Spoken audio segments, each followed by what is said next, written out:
Hello and welcome to the channel. My name is Jake. You can also call me Atrocious, and today we are going to be watching the start of the Hiroshima, Japan Championship Series of the One Piece trading card game. OP08 is upon us. The brand new set, new and exciting tournament. Excited to give you some action in this one. Should be some really cool games through the top 16 matches. Now, as always on this channel, when we go over the Japan Championship events that are streamed or other broadcasts, official broadcasts, this is not my stream. The tournament was held here on YouTube. Oops, I accidentally went backwards. And if you want to get to it, I will provide a link in the description below for you to watch for yourself if you don't want to hear my commentary. I do love the commentators of there, but this one is exciting. There's been a lot of hype alongside these OP08 leaders and cards as well, not only for the leaders and the new decks that are coming,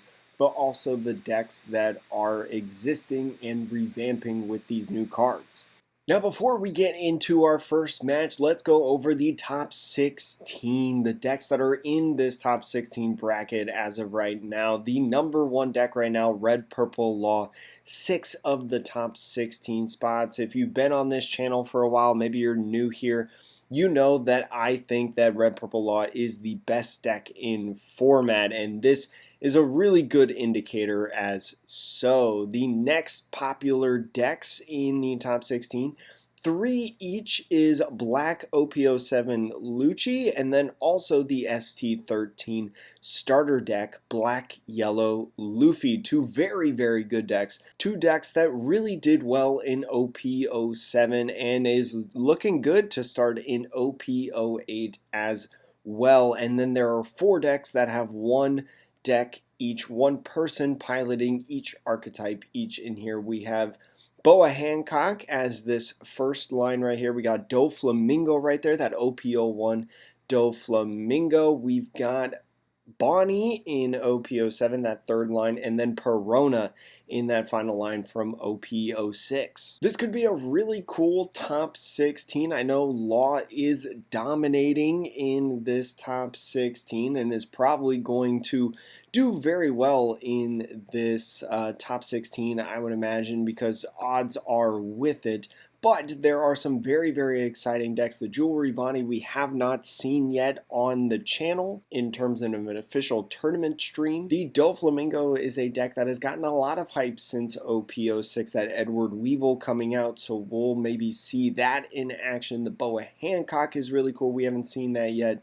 Also an OP07 deck. And then Perona, one of my favorites in OP07, and hopefully is viable as well in OP08. But we've already got our first match upon us. It's going to be the Doflamingo versus the Boa Hancock. Now, we do have deck lists for both of these players. We will show that as well after the game, just to talk about the decks a little bit, because I know Jewelry Bonnie being one that people are excited about in the upcoming OP07 set coming out in the West. Maybe want to see what a deck looks like. And then for those of us that have been playing Doflamingo as of late, maybe want to see, okay, what do I need to add to my deck once OP07 comes out and eventually OP08. Players are looking at their starting hands. The Jewelry, I'm sorry, not Jewelry Bonnie, Boa Hancock has a Jinbei, it looks like, a Crocodile, I think.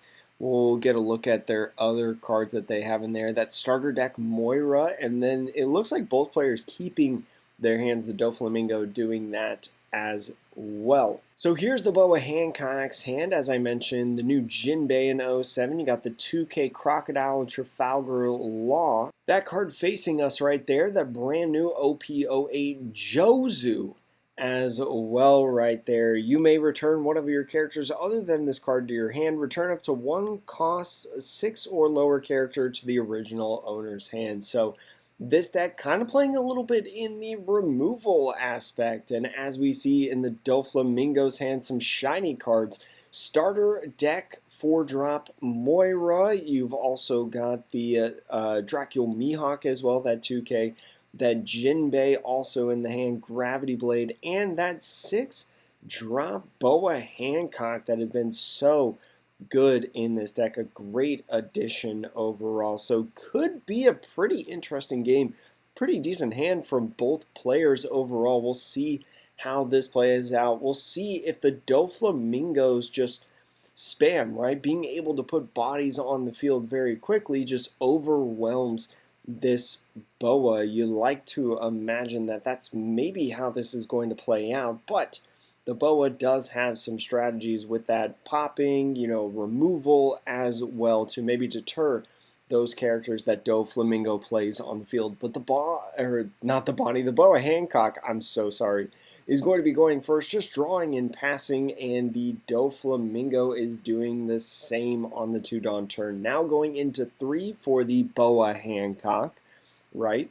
Going to just be swinging an 8K, a lot of 4s in hand, so not really playing anything, just best to just get a life there and not counter out of that. Don't want to waste too many cards. Does find a Perona right away, and on a 4-Dawn turn, the Perona is interesting, not opting to play it and stack the deck, and instead swinging 5. This is very interesting because my first instinct, honestly, looking at this, after top decking the Perona, would have been to use the Perona, look at the top 5, find a body, maybe an Edward Weevil, right, to play off of the top to be able to draw another card, replenish the hand a little bit more with a 7K swing, but opting instead to play that Jinbei. Now that new Jinbei in OP07 on play up to 1 cost 4 or lower 7 Warlords of the C-type character other than Jinbei from your hand, opting for the Dracul Mihawk.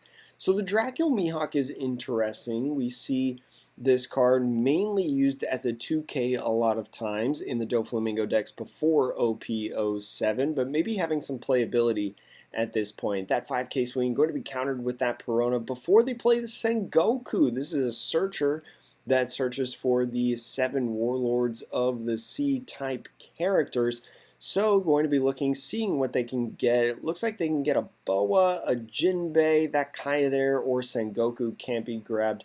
So they're going to go for the Boa. The 6-cost Boa is probably going to be very strong in this matchup, having that freeze ability essentially. So I'm going to be playing a Jinbei of their own to play the Gecko to put the 2K Crocodile in hand. Really, really good job providing bodies, just keeping the pace of play alongside this Doflamingo and getting that 2K back to be used later. Now in the 6-Dawn turn at this point, could just go ahead and play the Boa, but that wouldn't be very strong because of that freeze ability. Wouldn't really work out in this situation. So looking and trying to see what they could do at this point. Don't have enough for a Gravity Blade. You don't have any manipulation. The 4-drop Gecko is not going to be able to grab the Perona. The Perona is not a 7 Warlords of the C-type character. It's Thriller Bark. So it doesn't really work in that scenario. So really just thinking about where they want to put stuff. It looks like they might be swinging a little bit. Might try to attach 1 and swing 6 with this Dracul Mihawk to draw some cards, filter through the hand, maybe see what you can do with 2 fresh cards overall. Would be left with 5 Dawn. So try to think about what exactly are the best numbers with this Mihawk, because you do have to commit 1 Dawn for the Mihawk overall, and it looks like they will be doing that, swinging 6. We'll see what they draw into. It looks like, oh man, some shiny cards. It looks like another Gecko Moira and also a 9-cost Sanji. So 9-cost Sanji is really interesting in this deck. Pretty much any character that you reveal with the Sanji with that on-play effect is going to be able to be played down. So I do like that addition in this deck. It seems really, really cool for the idea. Really thinking about just putting away a Gravity Blade and a Sanji. You already have a Sanji and a Gravity Blade in hand. No reason really to have 2. I don't think you really need 2, so I do agree with this decision overall. And now we'll complete the 6K swing action. The Boa Hancock, just using that Crocodile that they recycled. Don't really hate that at all. And now attaching 2 Dawn to the Jinbei, swinging 7k at lead. That 7k overall is going to require a couple cards, but is instead going to take a life. It's going to be a Sengoku right there on that grab. And now revealing the top, it is going to be a Gecko off of that leader effect, and going to be putting a oh no, I'm sorry, I was wrong. The Gecko Moira can grab the Perona because it says specifically add 1/7 Warlords of the Type C or Thriller Bark Pirate type characters. So that's my apologies on that. I usually don't ever grab Perona, so I didn't even think about that when I played the Doflamingo, but could be good after that blind flip in the next turn to be able to go. So that 7k swing actually countered out 8 on that one. So staying at 4 life each overall now going into the next turn. We've got 2 more Dawn, should be 7 overall, I believe, at this point. Some rested characters. That 6-cost Boa could be influential in this. You might play that down, free something like the Dracul Mihawk, right? The Dracul Mihawk maybe wouldn't be able to draw you any more cards in this next upcoming turn, which would be really nice overall. The other 2 characters don't really have any more like when attacking or any other effects that you really have to worry about right now in this situation. So could be an option that they have in this one. The Jozu is something that could be as well played. I don't think you really want to get anything too high overall because there's a little bit of value in all of those cards if you put those cards back in the hand. So maybe Jozu not the play right now, but going to be starting out with a 5k poke, and it's going to be a 1k Perona counter. And so now a 5k swing with the leader, Boa Hancock, is going to potentially get another card out of hand. Thinking about one of these starter deck Moiras, and now another 5k swing going down. So could maybe... I'm curious to see what they'll do because they don't have a 7 cost in hand. I'm thinking about playing one of either the Jozu or the Boa Hancock right now. I don't think you're necessarily playing the Crocodile. I guess you could be overall, but thinking about now on this 5k swing, I'd be curious to see if they were going for characters or for life at this point, and it looks like they were going for the Mihawk at least on that swing and going to be taking out that Mihawk. I don't hate that because you do have the Gecko in hand, so you play that Gecko, you can get a Mihawk right back, just add that 2k counter back into your hand. It's going to be the Jozu. The Jozu is going to put the Sengoku in hand and going to put the 4-drop Gecko in hand. So interesting, after the Dracul Mihawk went into the trash, allowing them to get that Gecko back. But off of that, you may be curious as to what happened. The character coming back into hand through the Jozu prompted the leader effect on there. Activate this ability when a character leaves play from one of your abilities. If you have 5 or less cards in hand, draw 1. So drew 1, and now playing a Sengoku Searcher with the last remaining Dawn. Really, really cool play overall, in my opinion. So thinking about picking up a Crocodile blocker back from OP01, potentially reordering the deck a little bit to draw exactly what you want on that leader effect, but going to be passing it off into the Doflamingos next turn. The Jinbei stays on the field, but as the Doflamingo, you've got a couple characters that are a little scary. That Jozu is 7,000 power, which is going to provide some issues if you're going to be guarding against characters. Could play something like the Gravity Blade, right? The Gravity Blade could do a pretty good job of getting rid of 2 of these characters, the Jozu and another one of those rested 4-cost bodies, while you swing at the other one, per se. That could be a strategy that you do overall. You do have 8 Dawn, so going to first be swinging at 5, and it looks like it's going to be, I think, at the Gecko right there, maybe just trying to get a quick knockout at this point, and going to be countering out that Jozu. That Jozu is going to be a 1K counter. And now thinking where they want to go, you've got two opportunities right here. I think one of your opportunities is to use the Gravity Blade and get rid of some of the characters and then swing 6 at the other character right there. They only have 4 cards in hand, so could be something that, you know, you could get in with, or you do this route of playing the 4 drops, getting these cards back in hand, play the Perona to restack the deck, and use your leader effect to potentially play another character off the field. There's no Weevils yet that we've seen. We see a Charlotte putting a 4-drop Gecko, the vanilla 4/6, and it looks like there's another Perona in hand. I think that's a Trafalgar Law, potentially, the 4-drop Trafalgar Law, and it looks like they'll be putting the cards on top just like that and playing down this Edward Weevil to draw a card. It's going to be a 2K Mihawk, which is very, very nice. And that 7K swing going at the Gecko, taking that knockout and leaving the rest on the field. So maybe saving the Gravity Blade for next turn, potentially? We could see that. A top deck 10-drop Kaido on the Boa Hancock side.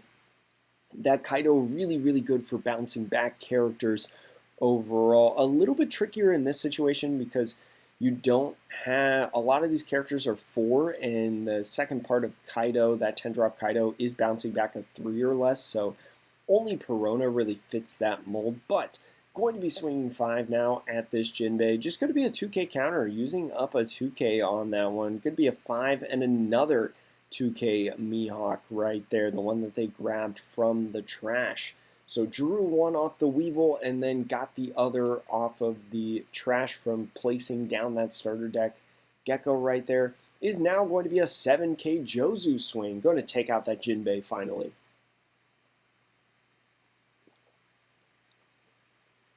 And now with 3 Dawn, going to be playing that Doflamingo, stacking their top 5. Potentially bouncing back a character maybe to use off the leader effect, or maybe just manipulating, okay, what do I want to top deck? You do have a 10-drop Kaido, the draw Kaido in there. Also a Gravity Blade. Gravity Blade could be real good. The Kaido could be really good, especially if you feel like you got a good enough amount of counter in this. There are 2 2Ks in here to be able to go through. A Kaya is thinking about being put on the top. A Gravity Blade. Interesting order right there. And looks like they are going to be playing 6 for the Boa Hancock. So the Boa Hancock overall, again, I'll read it on play. Up to one of your opponent's characters other than Luffy cannot attack until the end of their next turn. Then place up to 1 cost or less character to the bottom of the owner's deck, so the Perona going away. So going to be interesting. Just electing not to attack does not say that they can't refresh, just that they cannot attack. So very interesting wording that is very impactful overall, because now the character is going to stay active, right? And so thinking about where they want to go is going to be a 5K swing, going to be at that Jinbei, I think. So really interesting in this matchup so far, how much board control each player is trying to do. We're at the 10 Dawn turn, and both players are still at 4 life overall. This is a very interesting game that we're seeing right now, I feel like. And going to be a quick 2K Law counter, going to be using the leader effect because they did stack the deck. They know what's there. Going to be that 6K Vanilla, and going to be a block to save the Jinbei. Going to be resting 7 for that Gravity Blade, bottom decking the Boa and the Jozu, 2 6-cost characters. Really good job being patient on that Gravity Blade and really maximizing and getting 2 characters. Now that Gravity Blade, we knew they were going to top deck that because they did manipulate their top decks through that Doflamingo blocker. Getting a Gravity Blade of their own could be really effective right here, actually. Especially if they get a knockout on this Gecko Moira right here. That Gecko Moira getting a knockout, you can clear both characters, start swinging at life here. Going to be 5 probably at life at this point. Going to counter out with a 4-drop Gecko, and going to be a 10 cost Kaido, actually. So that 10 cost Kaido is going to bounce back one of the characters. I think you're kind of deciding which one is more valuable in their hand, and I think the Edward Weevil is probably more valuable in the hand. Oh no, maybe not. Maybe they feel like they're at the stage of the game and putting the Sengoku back. I just realized that you can put your own characters back off the Kaido. I didn't even think about putting your own Sengoku back in hand. What a great strategy, actually. I haven't played too much blue decks in terms of like Boa Hancock and, you know, like old school Doflamingo and with this 10-drop Kaido. So learning a couple things in here strategy-wise, so very cool. You see the Perona, the 1-drop Perona coming down, so no 10-cost Kaido being played in this one. We see a 6-cost Boa Hancock. I'm trying to look. It looks like Trafalgar Law 2K is in this hand. Another Doflamingo blocker. Edward Weevil in here as well. And I'll be curious to see. And that looks like a 6-drop. So maybe 2 Boa Hancocks. Yeah, it's 6 and 8. Definitely 2 Boa Hancocks in this top 5. And so going to be putting one at the top and one at the bottom. Could maybe play a pudding right now. You know, 5 cards and they've been able to manipulate their top decks. We may see Pudding come down, but we also may see that Boa Hancock come down and prevent that Kaido from swinging next turn. Could be really, really interesting. So going to be swinging another Bear 5 right here with 9 Dawn left. 9 Dawn left. I'm curious at what their math is going to be right now if they're not using leader effect. Going to use that Sengoku for the block.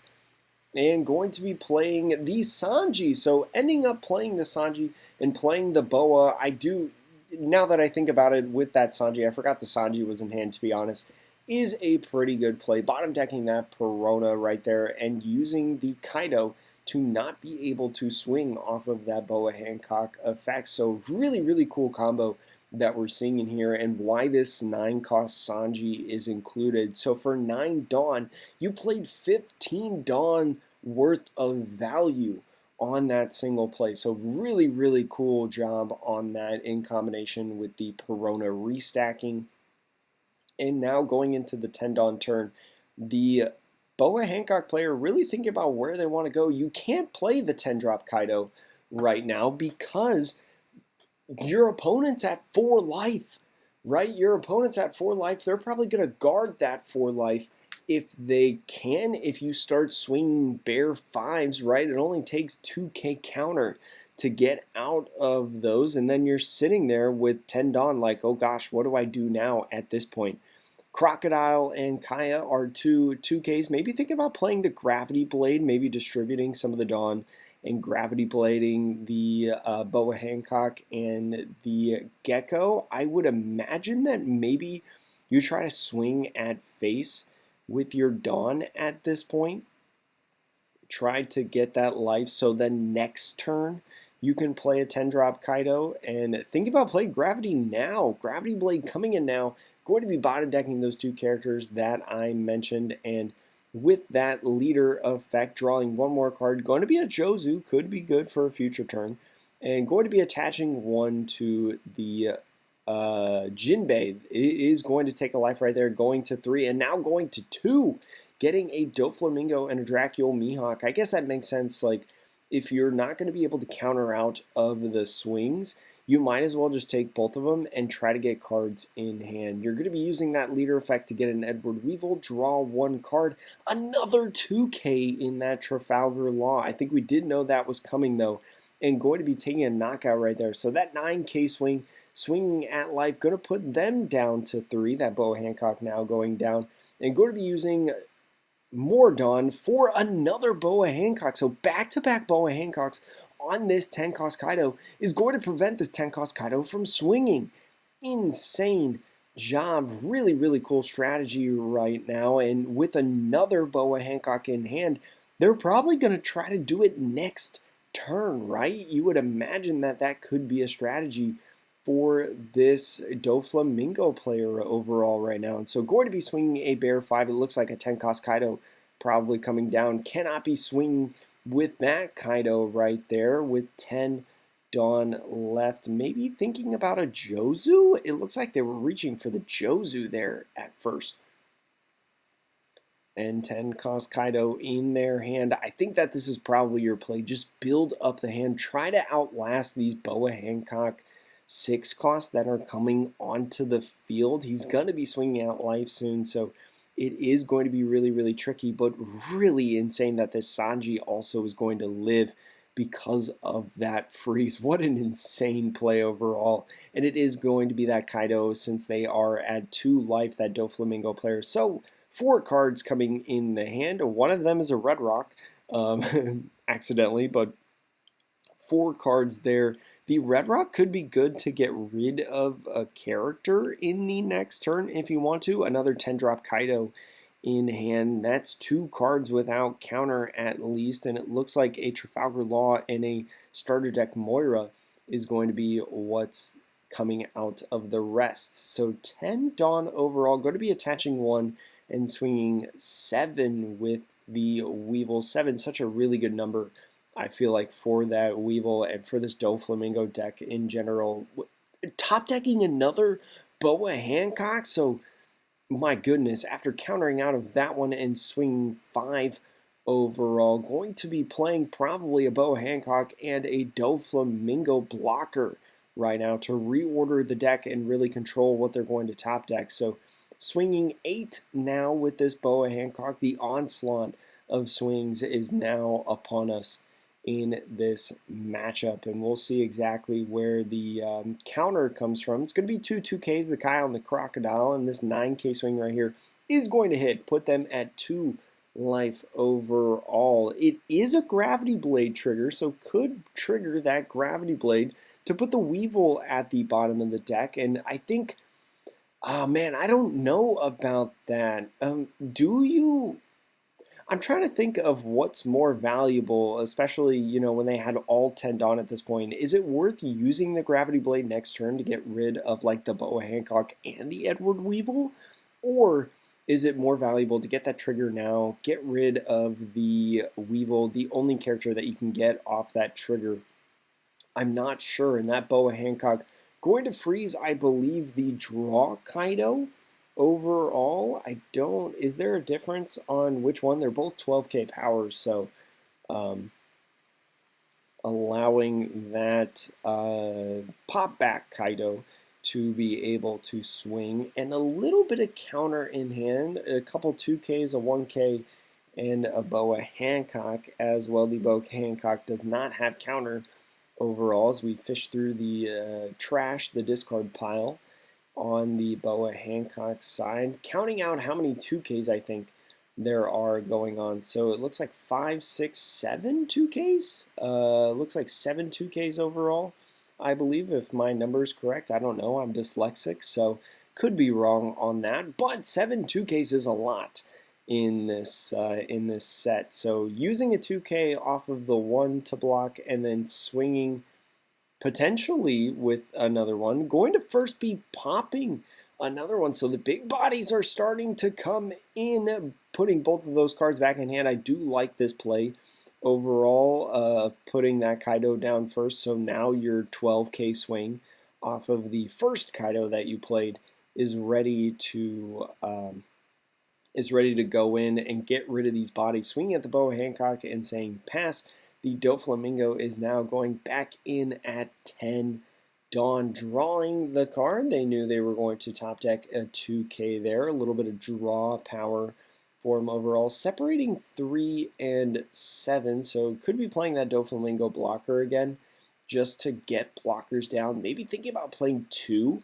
If you do, you could play 2 Doflamingo blockers and an Edward Weevil to get 2 blockers and draw a card, so could be interesting. But you also really value these Boa Hancocks. Like, the Boa Hancock stops a 12K swing, which is insanely valuable for your deck. So really curious to see what route he goes with on this turn in here. He's definitely going to play 1 Doflamingo blocker down, but this last Dawn, is going to either be, it's probably going to be put on leader, to be honest, and then a Sanji swing. So we'll see exactly where he goes in here. I think you might be in trouble if you don't play the Boa Hancock, but I mean, the Boa Hancock is essentially like a blocker, right? In essence. It just doesn't let a card turn sideways overall. Attaching 3 and swinging the Doflamingo, going to be playing it and getting a Jinbei to play a Weevil down. An insane play, actually. Such good value to be able to get that draw and another counter. I think that was the Crocodile, so another 2K counter off of that play. Really, really good job getting prepared for the onslaught of swings that is coming in this turn. So we'll see. This is an 8K swing right now. It doesn't look like our Boa Hancock. Well, actually, our Boa Hancock could counter out of this if they get rid of all of the counter cards in their hand, and it looks like they're thinking about doing that. With only red rocks, this is a super risky play. He's got to be going for game next turn. 9K worth of counter right there. A 2K Charlotte Pudding, and then 2 1K cards. Going to be a 9K swing right there off of the Sanji, going to hit. And then thinking about the rest of the Dawn, going to be playing a Doflamingo. So maybe the ditching of so many cards in the hand says, you know what, I'm going to play the Doflamingo at this point, and reordering this top 5 in there, going to put that on top and then play another one. So did get to play the Weevil and the bodies, and just saying, you know what, I'm going to keep my top 5 as is, so you go ahead on this. So now going into the Kaido turn, another 10-drop Kaido. Oh my gosh, another 10-drop Kaido is actually huge because you could put the Doflamingos back in the Doflamingo's hand, which is really, really nice. It does give him plus 2K power in counter in your swings, but it might be pretty valuable overall. Thinking about maybe playing the Red Rock would get rid of the Sanji, right? Or maybe another one, but I mean, I think if you're going to go for game right now, you got to play that 10-cost Kaido. You got to play that down, and you just got to hope that there's no counter in the guy's hand, right? Unfortunately, he has 3 2Ks right now, and we'll see what comes off of his life. But we know that he would have 8K worth of counter if the Kaido, the 10-drop Kaido was played and bounced back both of the Doflamingos. There would be no blockers on the field, which is really, really nice. But 8K would be able to get out of one of these swings. So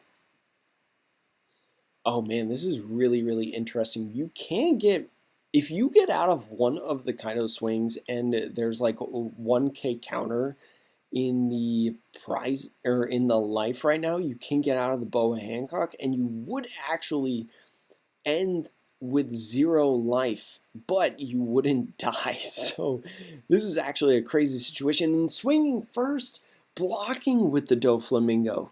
So that means he only needs to get around 1 more swing overall in this one. Oh my gosh. What's going to happen? Is he going to play the Red Rock first? You don't want the free block off of the Doflamingo. That was huge right there.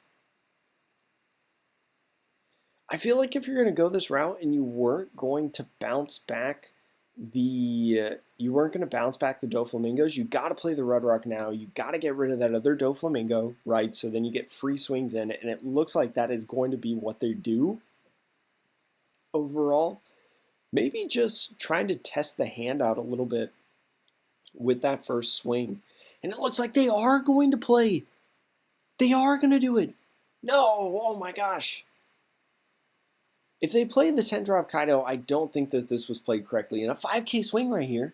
Yeah, just a 2K counter. Oh my gosh, now going to be playing that 10-drop Kaido. Going to be bouncing back the Weevil and the Doflamingo in the hand. Going to be drawing a card off that. It is a Kaya, which is nice. And going to be swinging at life. And so going to be swinging at the Sanji. Going to be using two 2Ks to get around the Sanji, and now going to be swinging at that Sanji again, taking that knockout. But you've got the Jinbei in hand, you've got the Doflamingo in hand. This game is for the Doflamingo at this point. With only 2K counter in hand, going to need to just get around it. Going to be swinging 9 and 11. It looks like in this one, going to be swinging 9 at life. What is it going to be? It's going to be a 1K counter, and getting the game is the Doflamingo. Wow, a crazy game overall. How many Kaidos were on the field? My goodness, that was a really, really good game. Thoroughly enjoyed that one. Thank you so much to just excellent coverage on this in terms of the broadcast production. They did a fantastic job. And again, you can watch it in the description below. I will provide the link to the actual stream. But let's look at the decks. Let's look at the Boa Hancock list first. It looks very familiar to the Doflamingo. If you're looking for a starting point, maybe you've been playing Doflamingo, you want to switch over to Boa Hancock. Doesn't look like it's going to be a very hard transition. OP07, you're going to want to make sure to get those Boa Hancocks down here with that on play, that freeze effect that we talked about in there. You're going to want to grab some puddings as well. The pudding's a nice little 2K counter tech overall, especially with that activate main ability. We didn't see it showcased in there, but if you have a small hand, you can rest 2 Dawn, play this Charlotte Pudding down, then use the activate main to put it back in hand and activate the leader effect on the Boa Hancock. So a really, really cool combination overall. They did find, I think they found all 4 of their Kaidos in that game, only playing 4 Kaidos between the 2 different 10 drops. Really, really crazy job.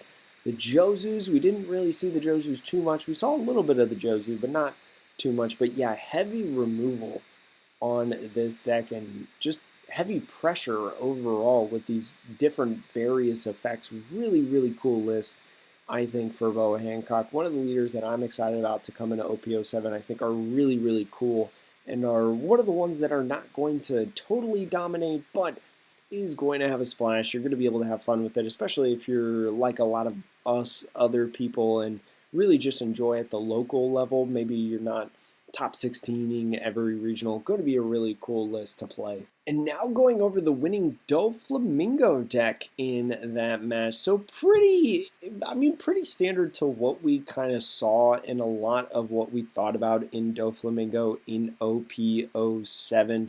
Still with that one copy of Gum Gum Rain, I think is a really, really cool card. I do like that in my Doflamingo list that I've been playing in like OP06. I think it's really, really nice sometimes just to be able to trash one of your non-counter cards that you don't need and get 3,000 power overall. Really, really nice. The Charlotte Pudding is really good. A lot of these decks in the format right now draw really well, manipulate their hand through getting stuff back on play effects and stuff. So the Pudding not only can be really good disruptor for the hands that have for the decks that have very, very large hands, but also hands that, you know, just messing things up overall. And we didn't get to see it in here, but especially like if your opponent reorders their top 5 or something like that, Charlotte Pudding is a really, really good card to just say, heck, you just kind of wasted the Dawn overall. So really, really nice, really enjoyed this deck as a whole. The Sanjis are a really, really cool inclusion. I need to get 2 more Sanjis for my list in the Doflamingo because I do like the package after seeing it in action, and I think it really excels once you get something like Boa Hancock in the format and everything of the sort. So that was going to be all for this one. Thank you so much for watching. Apologies that there's not really been any videos lately. I went home to go help out Mom for a couple weeks, so I've been like 4,000 miles away from home, which is why, you know, the mic sounds weird in this video. And, you know, I've been busy, so appreciate all of you. Love the thoughts. We've got some Discord messages and some people reaching out on Twitter and stuff, and really, really love the support. Hopefully you all continue to enjoy the content, and I will get these videos up. I don't know really anything about this tournament, except that there's some really exciting decks on the horizon. So I'm excited to do them. I will get them up slowly but surely, but hopefully you enjoyed this one. Thank you so much for watching, and hope to see you again soon.